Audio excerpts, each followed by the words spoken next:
예수님의 12제자들이 이제 모든 걸 버리고 예수님을 이제 쫓겠다 헌신한 사람들 있죠. 근데 이 사람들이 예수님을 쫓을 때는 뭔가 기대가 있지 않았겠습니까? 그 당시에 이제 기대감은 결국 정치적인 메시아로 자기들의 나라 이스라엘을 이제 잘 살게 해줄 것 같은 이제 그런 그 모습, 그런 메시아, 소위 데비드 킹덤이라고 이야기하는 다윗 시대에 잘 나가던 그 우리나라를 꿈꾸면서 큰 꿈을 가지고 쫓았죠. 자, 그래서 우리가 이제 복음서를 계속 읽어보면 이 제자들이 예수를 쫓아다니면서도 항상 결국 누가 이분이 잘 될 것 같은데 나중에 한 자리 하시면 누가 왼쪽 오른쪽에서 오른팔 왼팔 노릇을 할 거냐, 우리 중에 누가 제일 잘 나가는 사람이냐, 12 중에서 끊임없이 서로를 비교하면서 우리가 누가 여기서 제일 잘 나가는 원톱, 투톱이 될 거냐, 그거에 대한 이야기들을 예수님이 십자가 지시기 전날까지 계속 그 얘기를 하는 겁니다. 자, 오늘은 바로 이제 세베대의 아들로 나와 있는 야고보하고 요한이 예수님한테 와서 미리 집어넣는 거, 미리 우리 좀 잘 봐달라 청탁을 하죠. 마태복음에 보면 이 세베대의 아들인 야고보 요한과 함께 그 엄마가 옆에 있다고 기록이 되어 있습니다. 엄마가 또 한술 떴어서 우리 애들 잘 봐주세요 이렇게 하는 이 고대 치맛바람 스카이캐슬을 봅니다. 야고보 요한이 예수님께 당신의 영광스러운 자리에 오르면 우리를 오른팔 왼팔로 삼아주세요, 권력에 대한 야심을 계속 드러냅니다. 높아지고 싶다 이거죠. 자, 그래서 예수님이 그 얘기를 듣고 너희 쓸데없는 소리 하지 마라 이렇게 하신 게 아니고, 그 예수님이 뭐라 그럽니까? 너희가 그러면 왼편 오른편 앉을 수 있는데, 자, 그게 무슨 말인지 너희가 네가 지금 무슨 얘기하고 있는지 잘 생각해봐라. 그래서 예수님이 단도직입적으로 하신 말이 내가 마실 잔을 너희가 마실 수 있고 내가 세례 받는 세례를 너희가 받을 수 있냐, 이런 질문을 하시죠. 그렇죠? 그럼 물음을 하시죠. 자, 이게 도대체 무슨 소리냐. 예수님 항상 약간 동문서답 같은 얘기를 하시니까. 근데 이런 얘기가 도대체 무슨 말인가?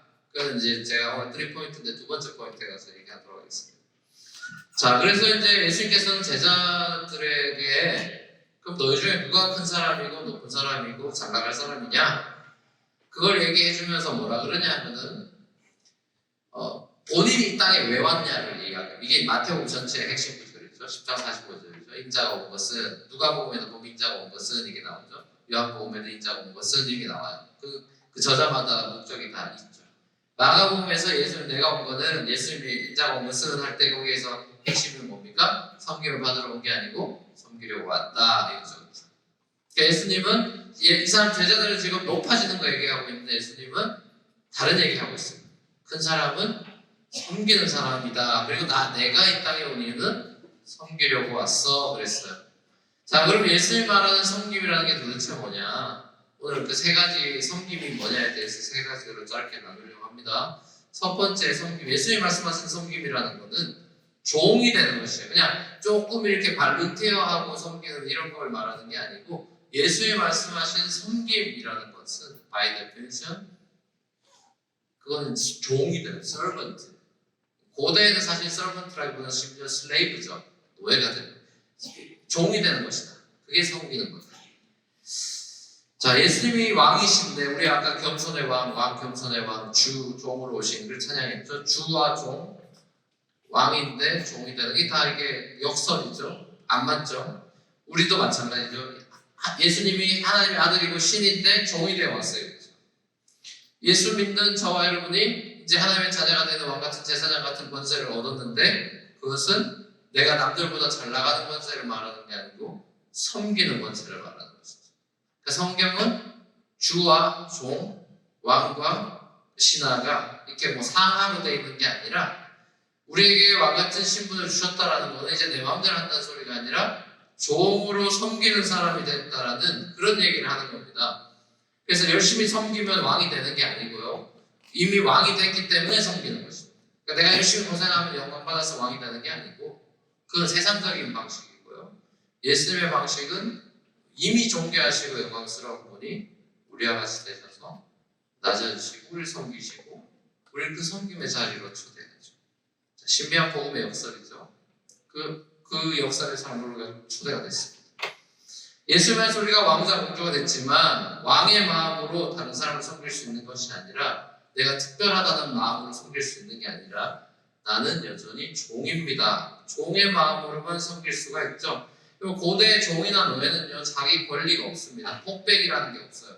뭐 시키면 그거 아닌 것 같은데 이런 말을 못합니다. 고대는 그냥 시킨 대로 하는 겁니다. 그렇죠? 자기 권리가 없어요. 그리고 종의 유일한 기쁨과 행복은 주인이 잘 되는 것입니다. 우리 주인이 영광받고 우리 주인이 기쁘면 자기가 삶의 존재 이유를 느끼고 기쁜 거예요. 그게 고대인들의 섬긴다는 의미입니다. 종의 섬김의 목적은 주인의 기쁨이에요. 그러니까 우리가 그리스도를 섬기고 이웃들을 섬긴다는 것의 기쁨이 그 주인의 기쁨에 있어야지 내가 기쁘냐 아니냐 이거 하니까 내가 기분이 좋냐 아니냐 이걸로 우리가 섬김을 판단할 수 있는 게 아니죠. 여러분 교회 생활을 하다 보면요 교회 이제 좀 초신자로 왔다가 이제 1년, 2년, 3년 교회 생활하면 이제 새벽 기도도 나타나고 수요일에도 나타나고 이러면 이제 목사님들한테 눈에 띄죠. 얘 이제 순장하면 되겠다.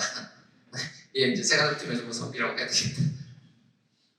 또 이런 거 듣고 무서워서 새벽 기도 안 하고 이제 수요일 안 하고 이러지 말고 그 눈에 띄면은 이제 섬기기 시작합니다. 그냥 팀원으로도 섬기고 뭐 순장도 하고 이렇게 합니다. 그래서 이제 처음에는 좋은 마음으로 섬김에 뛰어들죠. 그래서 이제 시간이 지나면서 교회 생활하면서 섬김의 자리에서 5년, 10년, 20년 이렇게 하다 보면은 이제 상처도 많이 섬기다 보면 상처를 많이 받죠. 사람들이 말이 많으니까 이제 교회는 말이 많잖아요. 그래서 그 상처를 받고 또 실망하고 뭐 아파하고 그러다 그냥 낙심하기도 하고 때려치기도 하고. 자, 그럼 분명히 좋은 마음으로 겸손한 마음으로 시작을 했는데 정작 섬기는 와중에는 이게 뭔가 기쁨이 떨어지거나 아니면 사람들의 칭찬이나 또 하나님이 주시는 어떤 축복이나 보상을 바라기도 하고 근데 그게 또 자기 마음대로 안 되니까 낙심하기도 하고 뭐 그러다 보면 이제 교회 생활을 하다 보면 어떻게 됩니까? 그래 내가 이렇게까지 한 게 내 잘못이다. 내가 미쳤지. 그러면서 적당하게 교회 생활을 해야 되는데 내가 너무 오버했구나. 이러면서 이제 생각하면서 이제 내가 안 섬겨도 교회 섬길 사람 많아. 그러면서 이제 막 타협을 합니다. 자기가 안 섬겨도 이제 괜찮은 것처럼 스스로를 위안하면서 섬김의 자리에서 이제 떠나죠. 제가 말씀드렸지만 우리가 성경에서 종이 된다는 것은 선택권이 없어요. 내가 섬길까 말까를 선택할 수 있는 게 아니죠. 주님이 부르셔서 사역을 하는 거지 내가 할까 말까 정해서 사역하는 게 아닙니다. 이것도 굉장히 현대 마인드셋이죠.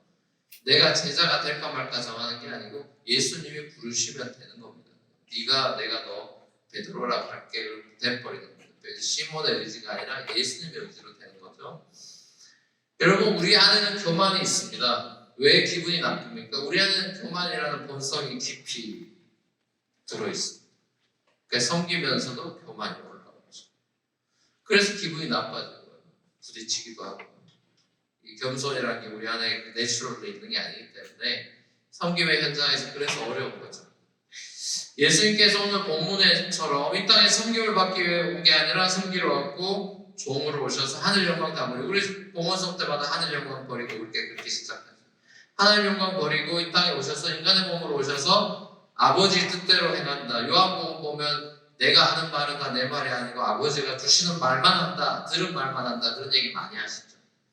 내 영광 구하러 온 게 아니다. 하나님 영광 위해 살아간다. 그런 얘기를 예수님이 많이 하셨습니다.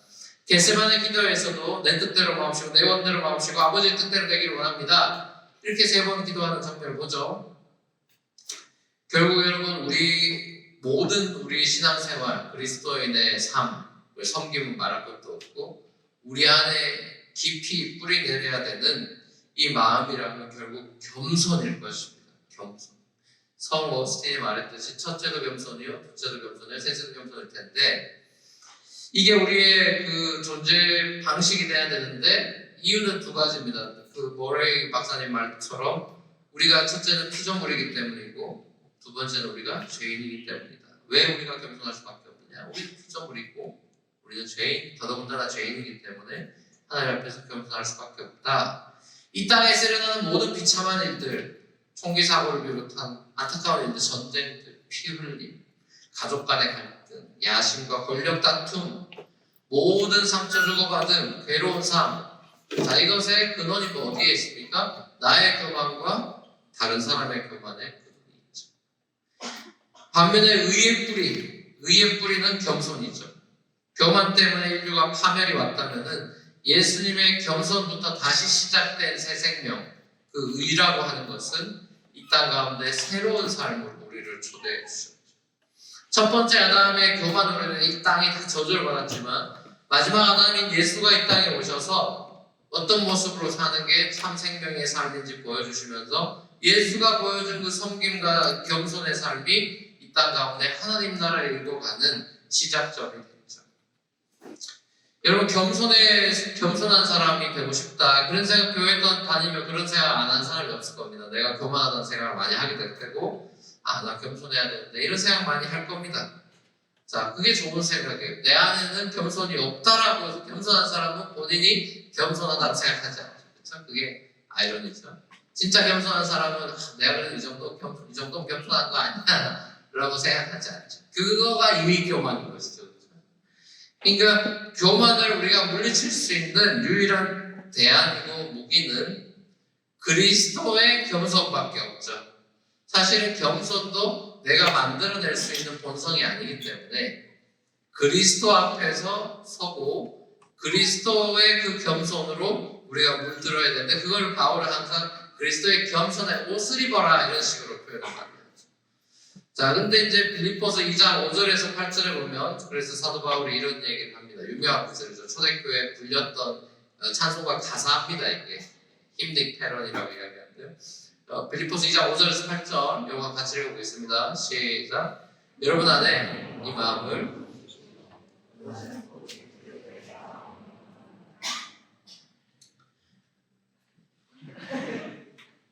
그렇군요. 제가 읽어드릴까요? 네, 제가 읽어드릴게요. 여러분 안에 이 마음을 품으십시오. 그것은 곧 그리스도 예수의 마음이기도 합니다. 그는 하나님의 모습을 지니셨으나 하나님과 동등함을 당연하게 생각하지 않으시고 오히려 자기를 비워서 종의 모습을 취하시고 사람과 같이 되셨습니다. 그는 사람의 모양으로 나타나셔서 자기를 낮추시고 죽기까지 순종하셨으니 곧 십자가에 죽기까지 하셨습니다. 이 빌립보서 초대교회들이 불렀던 찬양 가운데 있는 가사예요. 여기 보면 예수님의 삶은 계속 내려가는, 헬리나오의 표현을 따라 하향지향적인 삶입니다. 하늘 보좌에서 땅으로 내려오고 땅에서 종으로, 인간 중에서도 종이 되고 종으로 끝나는 게 아니라 죽음으로까지 가는, 자기를 계속 낮추는 방향으로 가죠. 우리의 상향지향적인 삶의 방향과 예수님의 낮아지는 하향지향의 삶이 너무나 대조적이죠. 이게 우리의 교만과 예수의 겸손의 방향이 다른 것이죠. 여러분, 맨하탄 살면 여러분 많이 경험할 겁니다. 그냥 눈만 열면 다 교만한 사람들이죠. 다 자기가 나 한가닥 한다고 생각하는 사람들, 다 자기 잘났다고 생각하는 사람들, 그리고 다 높아지려고 하는 사람들. 그렇죠? 그러니까 거기에서 누가 잘났니, 네가 잘났니, 내가 잘났니, 연봉을 비교하고 얼굴을 비교하고 이거 비교하고 12명 모여가지고 맨날 누가 잘났나 이거 얘기하고 있는 겁니다. 근데 예수님은 그런 거 관심이 없죠. 한 사람이라도 더 살리고 더 섬기려고 계속해서 낮아지는 방향으로. 여러분, 맨하탄에서 여러분이 이거를 배우는 겁니다. 높아지는 상향지향의 삶의 그 무대 속에서 여러분 예수님처럼 어떻게 더 낮아질 수 있는가를 고민하는 게 그리스도예요. 맨하탄에 이런 사람들이 필요합니다. 하나님 그래서 여러분 소수를 이렇게 모아놓고 다수는 다 밀어가고 소수는 내려. 로마 시대에 다 올라가는데 예수만 내려가는 것입니다. 예수의 제자들도 내려가는 것이죠. 자, 이 섬김이라는 것은 종의 마음을 갖는 것으로 시작됩니다. 겸손이다. 자, 두 번째 여러분, 섬김이라는 것은 고난과 희생이 따른다. 반드시가 빠졌는데 반드시라고 해서 섬김에는 반드시 고난과 희생이 따른다. 아까 서두에 제가 말씀드렸죠. 예수님이 너희가 이 잔을 마실 수 있냐, 세례받을 수 있냐 하는데 잔과 세례가 뭘 의미하느냐? 자, 잔과 세례의 의미는 예수님의 서퍼링을 말하는 것입니다. 그리고 죽음을 말하는 거예요. 십자가 지시기 전날 밤에 예수님 기도했죠. 하나님, 아버지여 이 잔을 내게서 옮겨주십시오. 그 잔이라는 것은 하나님의 진노의 잔이자, 에스겔서에 나오죠. 진노의 잔이자 고난의 잔을 상징합니다. 이거 고난 좀 피했으면 좋겠어요. 이 하나님과 디스커넥션이 일어나는 십자가를 피했으면 좋겠어요. 그러죠. 근데 하나님 아버지는 그 기도를 거절했어요. 너 이거 가야 된다 그랬죠. 그렇게 받으셨어요. 우리가 세례를 받습니다. 교회 세례라고 받죠. 그냥 증 주는 게 중요한 게 아니라 세례를 받는다는 것은 뭡니까? 내가 예수와 함께 십자가에서 죽었습니다. 그리고 예수님의 십자가의 죽음에 동참합니다. 그걸 의미하죠. 그리고 예수님의 부활에 저도 동참합니다. 그러니까 예수님과 함께 영원한 천국의 삶을 누리기 원한다면 이 땅에서 우리가 해야 되는 것은 먼저 죽는 일이죠. 죽어야 사는 거니까요. 고난을 감당하고 희생에 우리가 동참하는 것 없이 그리스도와 연합하는 것은 있을 수가 없다. 십자가 빼고 예수와 연합하는 거 그런 거 있지가 않다.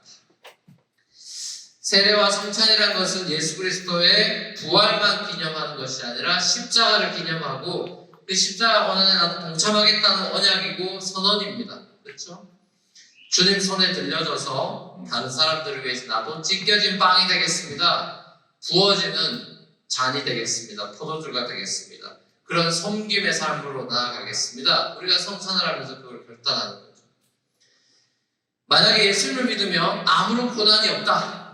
예수 믿으니까 진짜 막 취업도 잘 되고 하나님마다 사업도 대박나고 모든 게 잘 되고 정말 예수 믿었으니까 만사형통이다. 그러면은 이 맨하탄에서 대박나고 성공하고 사업도 하고 돈도 많이 벌고 어쩌고 이렇게 만약에 된다 그러면은 맨하탄에 예수 안 믿을 사람이 누가 있겠어요? 그렇죠? 그런 성공신화나 이런 거 쫓아서 해서 난리인데 만약에 교회 왔더니 예수만 믿으면 너 그냥 뭐 다 대박나고 다 잘 된다. 만약 그럼 예수를 거의 대부분은 뭐 속는셈 치고라도 믿을 겁니다. 자, 근데 보세요. 예수를 믿으면 믿어가지고 그렇게 되기보다는 삶이 불편해지거나 고난과 희생을 겪어야 되는 경우가 훨씬 많아요. 제가 예전에 간증한 적도 있습니다. 저희 아버지 목회자시는데 목회자 되기 전에 은혜 많이 받으셔가지고 그 한국에 옛날 70년대 부흥회 같은 게 많아서 일주일 동안 시골에서 부흥회하면 부흥 강사 그 당시에 와가지고 막 이렇게 옛날에 되게 웃깁니다. 옛날 봉사들 어떻게 하냐면 교회 이제 건축 많이 하고 있을 때니까 자 100만 원 헌금할 사람 손 들으라고 막 경매처럼 막 나옵니다. 그 100만 원 막 손 들고 그 다음에 자 100만 원 받고 200만 원 나오세요. 200만 원 들고 막 이러는 진짜 옛날 웃기죠. 지금 상상할 수도 없는 얘기죠. 근데 저희 아버지가 그때 그런 부흥에 참사하셨다가 그 당시에 제일 큰 금액이 500만 원이었는데 500만 원에 아버지가 손 들었어요. 엄마 뒤에서 이제 실로 갖고 이러고 있고 아버지 앞에 손 들었어. 그리고 이제 집에 와가지고 이제 여러분 생각하기에는 이제 죽었다 이 남자 정신없는 남자다 집 팔고 다녀야 되는 건데 근데 어머니가 와서 같이 얼싸안고 잘했다고 춤추면서 하나님 찬양했답니다. 그러면 하나님 전제사 다 바쳤으니까 그때 그 당시에 그 삼사관학교라고 영천에 있는 거기서 여관 같은 거 하숙치는 그런 거 하시면서 살았는데 다 팔고 이제 다 하나님한테 갖다 바치고 교회도 그 동네 교회도 아버지가 벽돌 날라가서 교회 다 짓고 그랬는데 이제 그런 거 하면은 여러분 같으면 어떻게 해요? 하나님 양심이 있으면 축복해줘야 되는 거 아니에요? 하나님 돈도 좀 주고 이제 이렇게 다운페이 했으면 그 다음 더 와야 되는 거잖아. 근데 어떻게 됐을까요? 그 이후로 우리는 쭉 가난했어요. 할아버지 뭐 숨겨둔 땅 있고 이런 거 없어. 그 이후로 쭉 가난합니다. 교회 개척에도요 지하에 상가에서 살아야 되고 저 뭐 설교 여러 번 했죠. 주소도 없는데 중학교에서 살았고 산에 어디 그 무덤 몇 개씩 나오고 하면 집이 나옵니다. 밤에 걸어갈 때 약간 나이 어리니까 무섭기도 하고 맨날 뒤돌아보고요. 뒤에 누가 쫓아오나 뭐 그 나무에 뭔가 허옇게 이렇게 매달리면 종이 봉지 비닐봉지 같은 거 막 밤에 이렇게 돌아다니고 이러면은 귀신인 줄 알고 막 달려가고 그랬어요.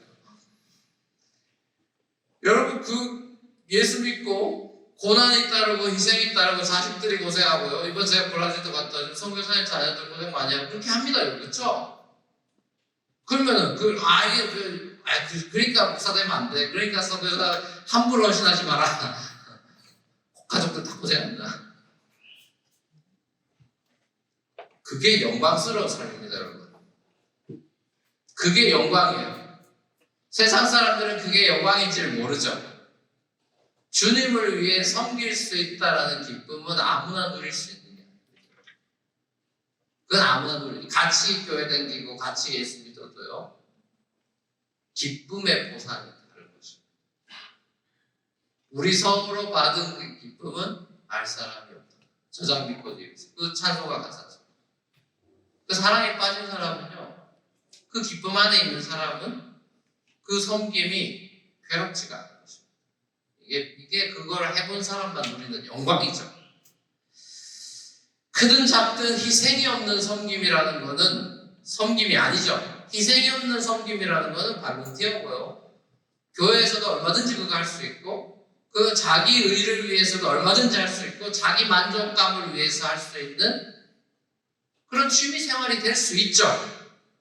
교회를 그렇게 취미생활 같이 내가 좀 도와준다는 식으로 그래서 저는 봉사라는 단어를 싫어하는데 내가 뭐나 되는 것처럼 뭐 해주는 것처럼 여긴다는 건 정말 웃기는 일이거든요. 내가 섬길 수 있다라는 건 나 같은 게 섬길 수 있다라는 게 기쁜 것이지 내가 대단한데 이 교회 와서 내가 이거라도 해준다라는 식으로 얘기하는 건 완전히 틀려먹고 그게 예수님이 제일 싫어하는 서기관과 바리새인들의 자기 의로 둘러싸인 사람들의 에리투드. 교회 생활하면 그거 제일 조심해요. 그럼 많은 사람들이 섬김 앞에 머뭇거립니다. 이거 내가 할 수 있을까? 내가 이거 하면 어떤 일이 벌어질까? 내가 하나님 어디로 오라고 하시면 내가 거기 가면 거기 날씨는 어떤가? 거기 가면 내가 먹고 살 수 있나? 여러 가지로 조건들을 막 생각합니다. 하나님의 뭔가 부르심이 있는데도 불구하고 금세 인간적이고 또 경제적인 관점에서 문제를 생각하고 또 생각하고 또 오버띵킹하면 여러분 그 바둑에서도 장수에 그 악수를 준다고 장거에 악수 준다고 오버띵킹 하면은 좋은 결론이 안 날 때가 사실은 더 많죠. 뭐든지 심플하게 하는 게 더 좋을 때가 많아요. 생각이 많으면 배가 사고이 많고 생각이 많으면 배가 산으로 갈 때가 많습니다. 뭐 모든 게 다 완벽하게 갖춰지기를 바라면 그런 기적은 벌어지지 않죠. 그렇죠? 뭐 배우자 만나는 것도 마찬가지고 뭐 조건 따지기 시작하면요. 그걸 다 충족시켜주는 사람도 없고 교회도 없고 그런 가정도 없고 그런 조직도 그런 회사도 없어요. 여러분이 다 따지는 거에 맞았던 그런 건 없습니다. 그렇죠? 그러니까 뉴욕에 살면 그런 느낌이 들죠. 뉴욕은 항상 날씨 왔다 갔다 하고 하니까 캘리포니아 날씨를 좋아하죠. 여러분 아닌가요? 뉴욕 날씨가 덥구나. 사계를 좋아하는 사람도 물론 있으니까. 근데 어떤 사람들은 이제 캘리포니아 날씨가 막 맨날 화창하고 이렇게 좋아하잖아요. 근데 캘리포니아 가면 또 그 사람들은 크리스마스에 눈이 안 온다고 컴플레인해요. 크리스마스에 말똥말똥하니까요. 그러니까 자기가 있는 곳에서 뭔가 다 100% 만족되는 건 없잖아요. 근데 이제 자꾸 뭘 생각을 많이 하다 보면은 염려가 오히려 더 많아지고 생각을 하면 할수록 걱정이 더 많이 되지.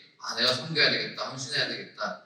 그러니까 그런 경우가 생각보다 많지 않죠. 뭐 섬겨라 할 때 기도해 보겠다. 그럼 어떻게 되는 겁니까? 저는 이제 뭐라 그러죠? 기도하지 말라고. 기도하지 마. 기도는 평소에 하는 거지. 왜 섬기라는데 기도한다는 거고 갑자기. 그냥 섬기면 되는 거예요.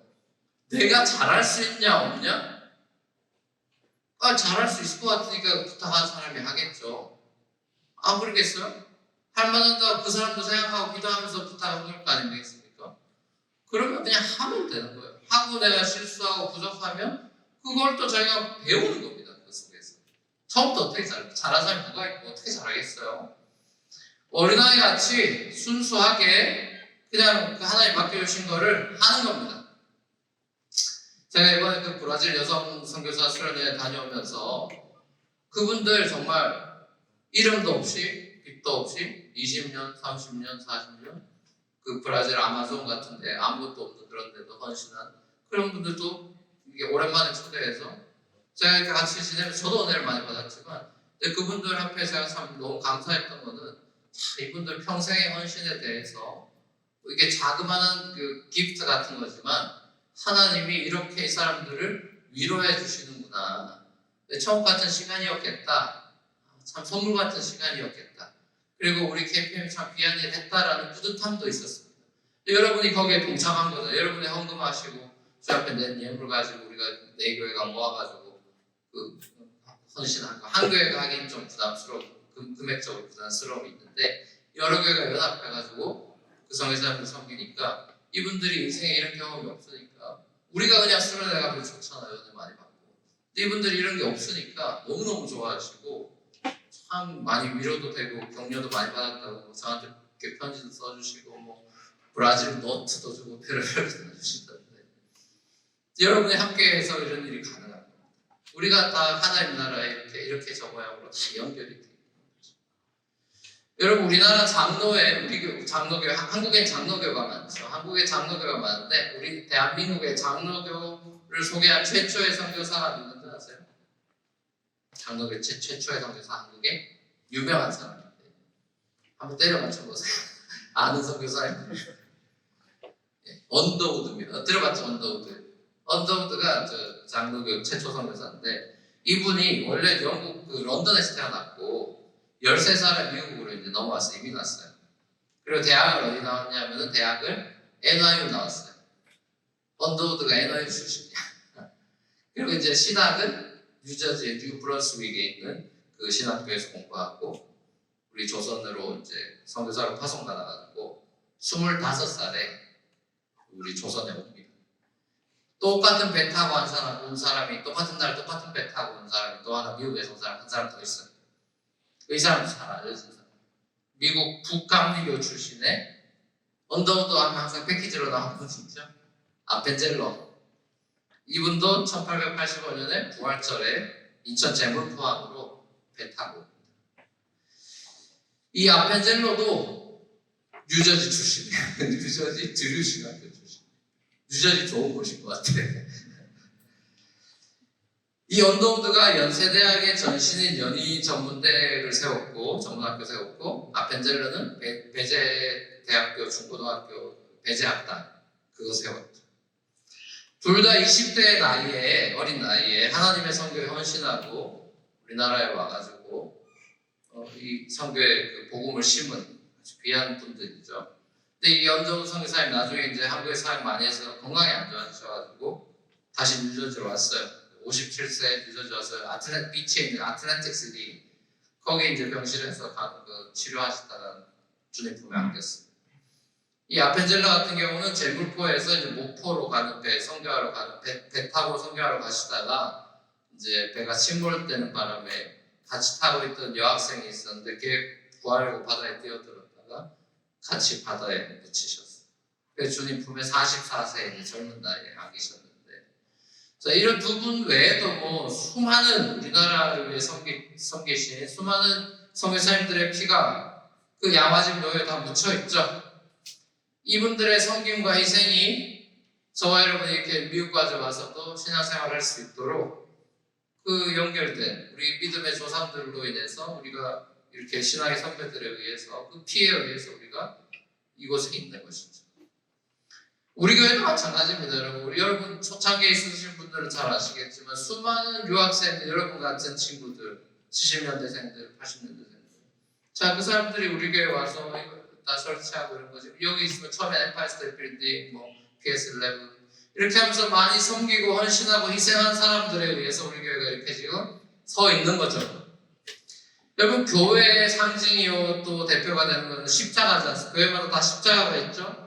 십자가는 그냥 쳐다보고 상징으로만 존재하는 게 아니라 그 십자가를 바라보면 내가 구원받았다는 것만 생각하는 게 아니라 예수님이 나를 이렇게 섬겨주셨지 나도 섬겨야 되는데 라는 섬김과 커넥팅이 돼야죠. 근데 오늘날 교회를 보면 교회들마다 섬김의 손길이 부족하다고 난립니다. 특별히 팬데믹 때문에 희생과 섬김을 멀리하고 그냥 편하게 나 혼자 조용히 신앙생활을 해야 되겠다 라는 그런 움직임이 교회들마다 너무 많대요. 그런 얘기들 주위에서 많이 들어요. 교회 안에서 섬김과 희생의 십자가가 없다면 그럼 교회는 교회로서의 매력을 잃는 거죠. 섬김과 희생이 없는 교회는 말 그대로 십자가 없는 교회인 셈입니다. 교회가 십자가가 없어요. 여러분 상상해도 됩니까?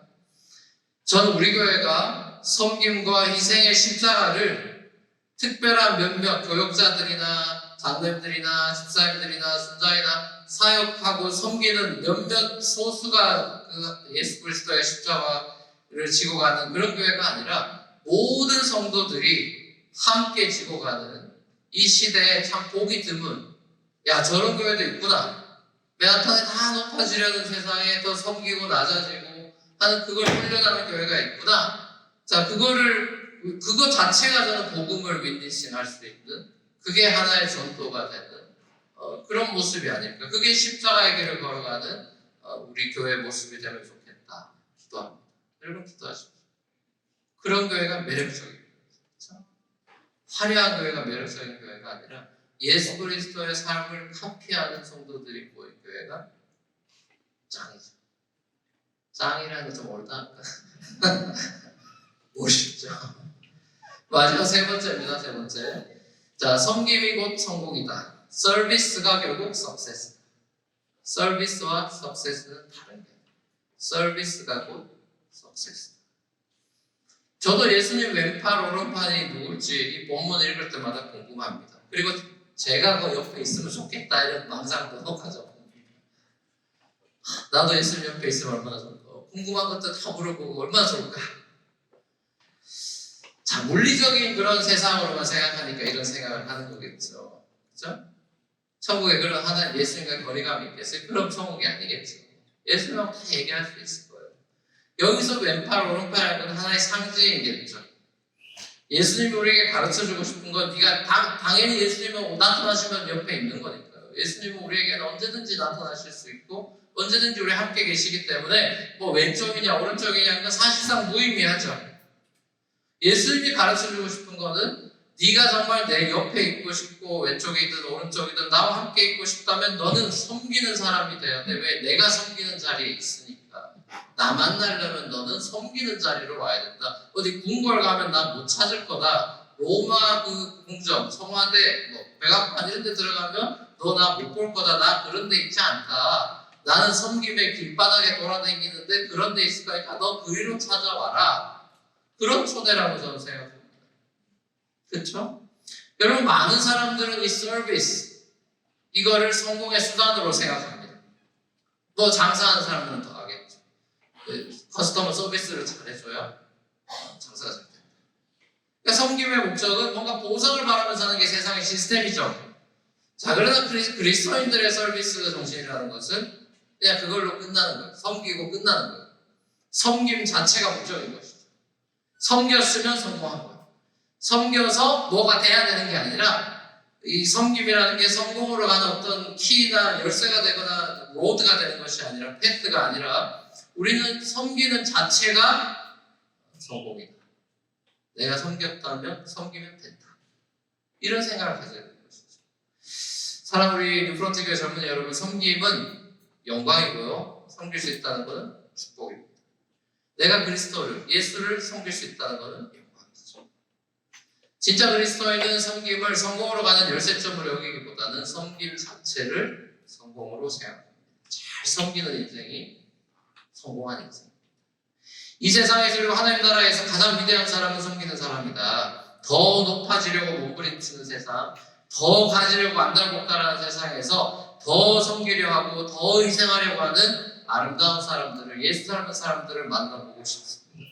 세상에서 성공한다는 것은 더 높은 자리에 올라가는 위치에 있지 않고 있는 자리에서의 섬김에 있다. 높아지려고 섬기는 것이 아닙니다. 우리 주 예수님이 내 인생의 목적이기 때문에 섬깁니다. 예수님과 함께 예수님처럼 살고 싶어서 섬기는 것입니다. 25세 나이에 위튼 대학교 이제 수석으로 졸업하고 에콰도르 그 원주민들을 섬기는 일에 헌신해서 선교 나갔죠. 그러다 그들의 창에 찔려 순교하셨던 그 짐 엘리엇 선교사님. 이 선교사님의 순교하시기 전에 주님 앞에서 기도하면서 썼던 기도문을 읽고 말씀을 마무리하려고 합니다. 주님, 성공하게 하소서. 높은 자리에 오른다는 뜻이 아니라 제 삶이 하나님을 아는 가치를 드러내는 전시품이 되게 하소서. 하나님, 마른 막대기 같은 제 삶에 불을 붙이사 주님을 위해 온전히 소멸하게 하소서. 저는 오래 사는 것을 원치 않습니다. 다만 주 예수님처럼 꽉 찬 삶을 원합니다. 이것이 순교하기 전에 스스로를 돌아보면서 사역하면서 에콰도르 사람들을 섬기려고 준비했던 지멜리엇의 25세 나이의 청년의 기도입니다. 여러분의 기도와 얼마나 비슷합니까? 전 여러분에게도 이 성공의 데피니션이 제 삶이 하나님을 아는 가치를 드러내는 그런 영광스러운 전시품의 걸작품의 삶이 되기를 원합니다. 그 일에 내가 번폼이 나를 다 버닝 시키시고 쓰임받기를 원합니다. 고백했던 이 고백이 저와 여러분의 고백이 될 수 있기를 우리 주님의 이름으로 간절히 축원합니다.